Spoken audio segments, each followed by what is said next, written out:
পাথরের টাকা শুরু হয়ে গেছে।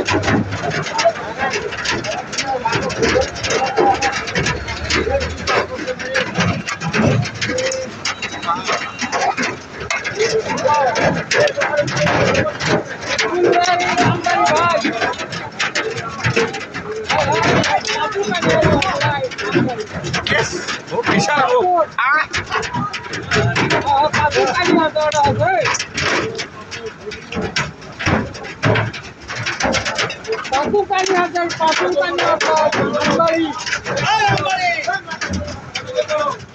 একটা মাথার মতো লাগলে কত বড়